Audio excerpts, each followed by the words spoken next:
Hi folks, Gary here. With my Kubota tractor. It is slow to move, especially in reverse. There's a very common problem for it. I've watched a few videos and I've checked online and did that kind of stuff, and I've kind of figured out what the issue is. You and I are going to do some troubleshooting now together. I'm going to share with you what I think it is. We're going to have a look underneath, and we're going to figure out what's causing my Kubota tractor to be slow, especially in reverse. So this is my Kubota tractor. This is a BX23S. It's a 2022 model. And we've named her Clementine. And I'm going to share with you now a few things that I suspect is wrong with my tractor right now. There's the forward pedal and the reverse pedal. They are both on the same mechanical system, the same rod. And if we trace the other side of those pedals underneath, which we're going to do in a second, I'll share something with you. Now, follow me underneath and we'll have a look. We'll have a look together. Okay. All right, so those two pedals. There's this one. I'm trying to show it to you now. This one is the forward pedal. And there's all the mechanisms. It's connected there with a cotter pin. And then if I move back with my hand, this is the backward one. So it's all connected together using the same operation. Now, follow me underneath a little bit more. Okay, so here's that pedal again. There's the forward pedal. So let's trace that all the way up. All the way up. Okay, it's connected all there. So there's the spring. Okay, so there's the forward pedal and all the mechanisms. Now you can see that there's a rod. I'm going to point to one now. Right there, that one right there. He goes all the way up here next to the fuel filter. Now, on a couple of videos that I watched, a couple of guys said that they couldn't get their hands in around to do some maintenance up there. They had to actually take off the filter. Now, I want to trace that rod because I want to show you something. If you follow me and you follow that rod and we come up here, look, you can probably see it. I'm going to try and point to it. Follow. I got a long wooden match here. You should be able to see my match. And you should be able to see the flashlight. And you should also, I'm going to put the match right on a bolt. Hopefully you can see it. Right there. I'm going to try and stay still long enough. Okay, my match is pointing to a bolt that connects that rod to the fuel pump, so that when you pull back, it gives her fuel, and then she speeds up and gets faster. Now, if you look right at the end of that bolt, there should be a nut. The nut is missing. Now, it came off, probably in use. Let me see if I can get a little bit closer. So again, there's the fuel filter, and where I gotta get is right up next, up there, and get a nut on that bolt. Not easy. Okay, so I'm gonna try and do that. Hopefully, like I said, you can see what I was doing. Let me see if I can get another visual for you. Again.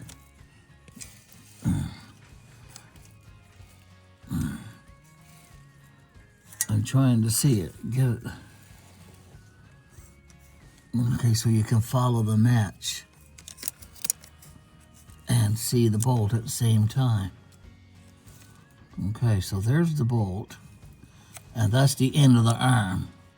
The top of the match is right on the bolt. Oh, you should be able to see it there now. Okay, so I gotta get a nut to put on there. I gotta get a spanner wrench. I'm not sure what it is right now. Probably a 7/16 or something like that, and it might even be metric. It might be 11 or a 12 millimeter. So we'll figure that out. And I'm gonna try to get myself a nut to go on that. I might have to go to the store and buy one. We'll see. So I'm going to try and get that bolt out now. I'm going to have to let go. of the arm, I do think. It's kept in place. Let me see, following my match again. It's kept in place right there with a cotter pin.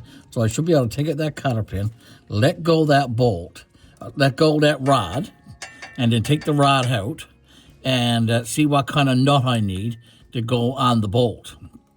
Because I think the bolt is made onto the end of the rod, and we'll figure all that out. Okay, so bear with me as I remove the cotter pin and take off that rod.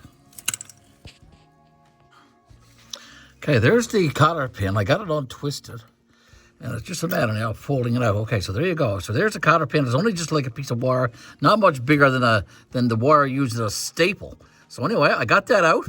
The arm should just come off there now. Now, it should also come off up on the other end, considering the fact that the nut is missing up there. So let's see if we can get up there. Now, I got to try to get up there.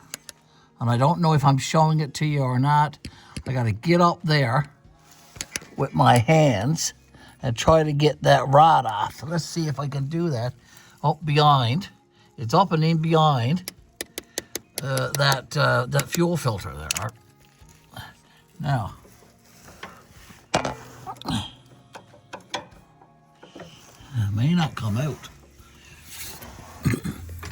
There's not a lot of room there. Okay, a little change of plans, folks. I'm trying to get at that rod that connects my forward pedal and my reverse pedal, and it's missing its nut. So I've taken off the tire, as you can see. The tire is laid right there on the ground inside my garage. So if you look at my finger, there's a little window, a little opening right there, not much. And I can see the rod and I can see the bolt, and I've secured. I secured a lock washer that you can see right here. I'm going to try to put that on first, and I have a nut.